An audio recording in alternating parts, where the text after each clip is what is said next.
opponent and also the fact that Mourinho have blocked. Mesdames, Messieurs, il fut le roc de la défense française, l'homme inébranlable du mondial 1998. Mais aujourd'hui, à 57 ans, Marcel Desailly n'a plus rien du colosse qu'il était. Dans une confession rare, l'ancien champion du monde a admis se sentir presque détruit.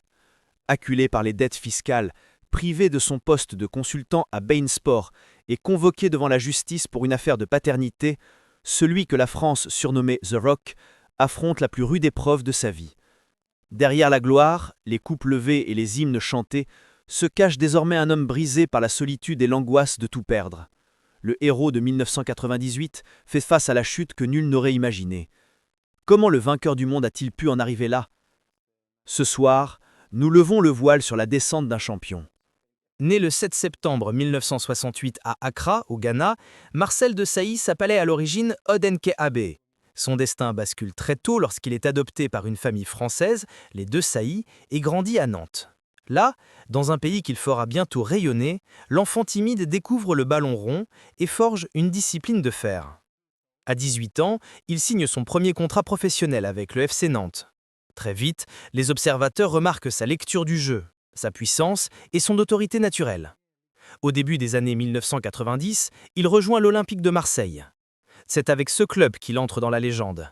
En 1993, il remporte la Ligue des Champions contre l'AC Milan. L'année suivante, il quitte la France pour l'Italie et retrouve le trophée européen, cette fois sous le maillot milanais. Devenu le premier joueur à soulever la Coupe des Champions 2 années consécutives avec 2 clubs différents, il gagne le surnom de The Rock, symbole de solidité et de calme sous pression. Sa carrière internationale s'impose naturellement. En 1993, Aimé Jacquet lui confie la défense de l'équipe de France. Desailly devient un pilier du renouveau des Bleus. 5 ans plus tard, au Stade de France, il soulève la Coupe du Monde. Son visage rayonnant, sa main sur le cœur pendant la Marseillaise, marquent à jamais la mémoire collective. En 2000, il récidive à l'Euro et entre dans la catégorie des joueurs doublement sacrés. Mais au-delà du palmarès, c'est sa droiture et son sens du devoir qui impressionnent. Dans le vestiaire, Desailly est respecté pour sa rigueur quasi militaire. Les jeunes comme Henry ou Vieira le considèrent comme un grand frère. Après l'Italie, il s'envole pour l'Angleterre et rejoint Chelsea, où il termine capitaine. Son charisme séduit Londres, sa rigueur forge l'identité du club. À la fin de sa carrière, il poursuit l'aventure au Qatar avant d'annoncer sa retraite en 2006.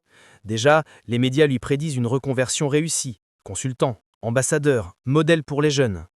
L'ancien défenseur incarne alors la réussite française d'origine africaine. Il reçoit la Légion d'honneur, multiplie les conférences, devient visage d'institutions sportives. Pourtant, derrière cette image d'exemplarité, les failles apparaissent. Certains proches évoquent un perfectionniste obsédé par le contrôle, souvent distant dans sa vie personnelle. Sa séparation avec sa compagne, ses déménagements répétés entre Paris, Londres et Accra témoignent d'une existence éclatée. L'homme de principe, longtemps resté discret sur ses affaires privées, se referme dans une solitude qu'il camoufle par des apparitions médiatiques impeccables.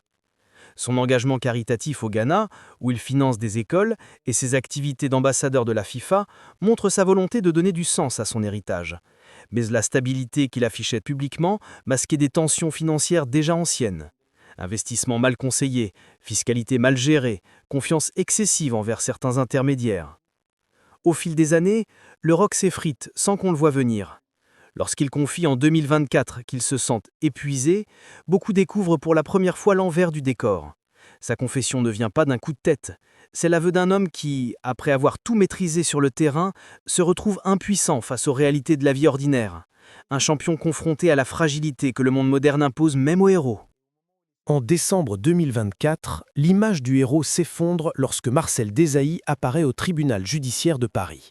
Dans la salle, les journalistes sont nombreux. L'ancien capitaine des Bleus ne vient pas pour parler de football, mais pour une affaire intime, une procédure de reconnaissance de paternité.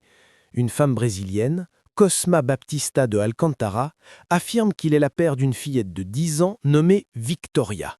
Le test ADN, ordonné par le juge, confirme la filiation. Desailly, visiblement bouleversé, ne conteste pas. Mais il explique ne pas pouvoir assumer la pension de 5 000 € mensuels exigée par la mère. Devant la cour, il avoue que ses finances sont dans un état critique. Cette phrase, rapportée par Le Parisien, provoque un électrochoc médiatique, le rock a vacillé. Car au même moment, une autre tempête le frappe. Le fisc français lui réclame plusieurs centaines de milliers d'euros d'arriérés. Depuis 2022, selon certains sites sportifs africains, il doit rembourser 5 000 euros par mois dans le cadre d'un plan de recouvrement. L'administration soupçonne des revenus dissimulés liés à des placements en Suisse, affaire dans laquelle il avait déjà été cité en 2014 sans condamnation. Desailly s'en défend, il assure avoir toujours payé ses impôts, mais reconnaît des erreurs de gestion. En août 2024, beIN Sport, chaîne sur laquelle il commentait les grands matchs, met fin à son contrat. Son cachet mensuel, estimé à 8 600 euros, constituait sa principale source de revenus. Sans ce contrat, et avec la pression fiscale, l'ancien footballeur perd l'équilibre. Il confie à un proche « Je n'ai jamais eu peur d'un attaquant, mais j'ai peur des factures ». Ces témoignages, repris dans un article de Foot Mercato, résument sa détresse. Les médias s'interrogent. Comment un champion du monde, décoré, admiré, a-t-il pu se retrouver dans une telle impasse ? Certains pointent le manque de préparation des anciens sportifs à la vie civile. D'autres évoquent des investissements risqués au Ghana, notamment dans l'immobilier et l'hôtellerie. Des amis racontent qu'il a longtemps refusé de parler d'argent, persuadé que la gloire lui suffirait à tout préserver. Mais le silence n'a pas payé. Le contraste avec son passé est saisissant. En 98, Desailly paradait sur les Champs-Élysées, entouré de millions de supporters. En 2024, il marche seul dans les couloirs du tribunal. Les caméras captent son visage fermé, presque absent. Les commentateurs rappellent qu'il fut expulsé en finale du mondial, mais qu'il avait alors souri, confiant. Aujourd'hui, le sourire a disparu. Les réseaux sociaux s'enflamment. Certains internautes le défendent, d'autres l'accusent d'avoir mal géré. L'intéressé, lui, choisit de parler. Dans une interview donnée à Canal+ Afrique, il déclare « Je ne suis pas à plaindre, mais j'ai besoin de vérité ». Il y confie son épuisement, sa honte, mais aussi son refus d'abandonner. « Le sport m'a appris à tomber et à me relever ». Ces mots résonnent comme un cri d'alerte, mais aussi comme une tentative de rédemption. Autre ironie, Desailly, qui avait tant plaidé pour la discipline et la transparence dans le sport, se retrouve lui-même prisonnier d'un système fiscal et judiciaire complexe. L'ancien modèle d'exemplarité voit son nom associé à des mots qu'il détestait – dette, tension, scandale. Dans les stades, on l'appelait le capitaine silencieux. Dans la vie réelle, ce silence l'a peut-être condamné. Pour les Français de la génération 98, cette chute a un goût amer. Elle rappelle que le succès, même légendaire, n'immunise contre rien. Les sponsors se sont éloignés, les médias se font prudents. Pourtant, malgré la tourmente, l'homme garde une certaine dignité. Pas de débordement, pas de cris, seulement la lucidité douloureuse d'un champion face à sa propre fragilité. Et c'est sans doute là que réside le vrai mystère. Comment The Rock, symbole d'équilibre, a-t-il laissé ses fondations se fissurer ? Une part de la réponse tient peut-être dans la solitude. Car au fil des années, Desailly s'est isolé, coupé de nombreux anciens coéquipiers. Derrière la posture droite, on découvre un homme fatigué, qui n'a jamais appris à demander de l'aide. Pendant des décennies, on croyait Marcel Desailly à l'abri du besoin.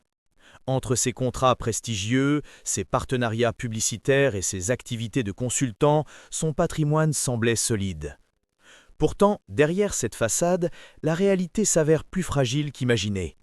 D'après des estimations relayées par Forbes Afrique et Jeune Afrique, sa fortune cumulée aurait atteint près de 10 millions d'euros au sommet de sa carrière. Mais en 2024, une grande partie de ce capital aurait fondu, englouti par des placements non rentables et par des frais fiscaux considérables. Son actif principal demeure une villa à Accra, au Ghana, estimée à environ 1,2 million d'euros, qu'il a transformée en centre sportif et hôtel de formation baptisé l'Isis Sports Complex, en hommage à sa mère adoptive. Ce projet humaniste, inauguré en 2010, était censé assurer des revenus stables. Mais la pandémie, les restrictions touristiques et la hausse des coûts d'entretien ont réduit drastiquement les bénéfices. Le complexe, autrefois rentable, fonctionne aujourd'hui à perte. En France, il possédait un appartement à Boulogne-Billancourt acheté à la fin des années 1990, évalué à environ 600 000 euros. Selon la presse spécialisée, il aurait envisagé de le vendre pour alléger ses dettes. Le fisc français, en revanche, maintient un œil attentif sur l'ensemble de ses avoirs, y compris ses comptes à l'étranger. La justice avait déjà examiné en 2014 un dossier concernant de possibles fonds placés en Suisse par l'intermédiaire de la banque UBS. À l'époque, Desailly avait nié toute fraude, affirmant qu'il n'avait rien caché. Ses revenus post-carrière provenaient principalement de ses interventions télévisées. beIN Sport, Canal+, RMC et la FIFA le sollicitaient régulièrement pour commenter les grands tournois. Entre 2015 et 2023, ses activités lui rapportaient environ 100 000 € par an, auxquels s'ajoutaient les conférences et partenariats de prestige. Mais après la fin de son contrat télévisé en 2024 et l'essoufflement de ses activités d'ambassadeur, ses revenus se sont effondrés. Il continue d'être sollicité ponctuellement par la CAF, Confédération africaine de football, mais à des tarifs bien inférieurs. La situation a conduit à plusieurs tensions juridiques. Le Trésor public français aurait enclenché un plan d'échelonnement pour le remboursement de ses dettes fiscales. Les 5 000 € mensuels évoqués dans certains médias correspondraient à ce plan. Dessailly, dans une lettre adressée à son avocat, reconnaît qu'il ne peut plus suivre le rythme sans compromettre ses obligations familiales. Une audience supplémentaire devant la juridiction financière serait envisagée en 2025 pour réévaluer sa capacité de paiement. Autre zone d'ombre, les droits d'image accumulés durant sa carrière. Les sociétés qu'il avait fondées au Royaume-Uni et au Qatar pour gérer ses revenus ont été dissoutes. Des sources proches affirment qu'il n'a jamais perçu certaines redevances promises par d'anciens sponsors sportifs. L'absence d'un conseiller financier expérimenté aurait aggravé la confusion administrative. Pour ses héritiers, la situation reste complexe. Marié dans le passé à Virginie Dessailly, dont il a plusieurs enfants, le champion cherche à préserver ce qu'il peut pour eux. L'affaire de paternité révélée en 2024 ajoute une pression supplémentaire. S'il est confirmé comme père légal de la petite Victoria, ses revenus restants devront être partagés entre plusieurs bénéficiaires. Ainsi, le patrimoine du rock se transforme en champ de bataille comptable. Actifs immobiliers sous surveillance, dettes échelonnées, droits d'auteur incertains et image publique ternie. Pourtant, même affaibli, Dessailly conserve une valeur symbolique, celle d'un homme qui, malgré la chute, refuse la ruine morale. Son nom reste associé à l'honneur et au courage, deux biens immatériels qu'aucun fisc ne peut saisir. L'hiver 2024 restera gravé comme celui où Marcel Desailly a décidé de parler. Le 12 décembre, dans un entretien filmé pour Canal+ Afrique, il s'assoit face à la caméra, le regard droit mais fatigué. Sur la table, pas de trophée, pas de décor luxueux. Seulement un dossier de papier et une tasse de café tiède. Il déclare d'une voix calme « J'ai gagné la Coupe du Monde, j'ai connu le succès, mais aujourd'hui je n'ai plus de certitude ». Ces mots, simples, dénués de défense, marquent un tournant. Pour la première fois, The Rock admet qu'il ne contrôle plus sa vie. Ce soir-là, il reconnaît les dettes, les erreurs et la peur. « Je ne suis pas victime, je suis responsable », ajoute-t-il. La confession ébranle le public.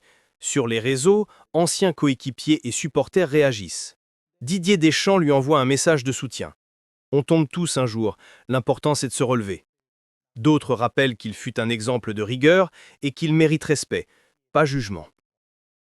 Quelques jours plus tard, des photographes le surprennent sortant discrètement de l'église Saint-Augustin, à Paris. Il ne parle pas, ne sourit pas. Selon Le Parisien, il y vient souvent seul, loin des caméras, pour reprendre souffle. Les témoins décrivent un homme amaigri, mais encore fier, qui salue poliment les passants avant de disparaître dans la foule. Fin décembre, il retourne brièvement au Ghana pour inspecter son centre sportif. Les images tournées par une chaîne locale montrent un Desailly en chemise simple, donnant des conseils à des enfants, ramassant un ballon, riant timidement. Il confie à un journaliste « Je veux qu'ils comprennent que la force ne vient pas des muscles mais du cœur ». Une phrase que la presse ghanéenne qualifiera de « testament moral ». Début 2025, il réduit ses apparitions publiques et refuse plusieurs invitations à commenter la Coupe d'Afrique et se retire des plateaux télévisés. Selon son entourage, il vit désormais entre Paris et Accra, partageant son temps entre démarches juridiques et moments de silence. Un ami proche raconte « Il lit beaucoup, prie et tente de se pardonner ». Son dernier passage télévisé, en mars 2025 sur France 2, a quelque chose de poignant. À la question « Que diriez-vous aux jeunes joueurs de 1998 ?» Il répond après un long silence « Ne crois jamais que le succès t'appartient. Il te visite, puis il s'en va. » Le plateau reste muet. L'ancien capitaine, la voix presque brisée, conclut « Mais je reste debout. » Ainsi s'achève, non pas la vie, mais le grand vacillement d'un champion. Le public découvre un autre Desailly, fragile, humain, lucide. Derrière le roc, il reste un homme, seul face à lui-même, cherchant encore la paix que aucune victoire ne lui a donnée. Aujourd'hui, Marcel Desailly vit loin des stades, dans une sobriété assumée.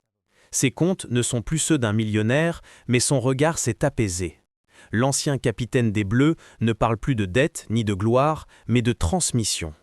À Accra, il poursuit discrètement l'entretien de son complexe sportif, formant des jeunes qu'il appelle « mes petits frères ». En France, il reste une figure respectée malgré les épreuves. Les hommages pour les 25 ans du titre mondial lui ont rendu la lumière qu'il croyait perdue.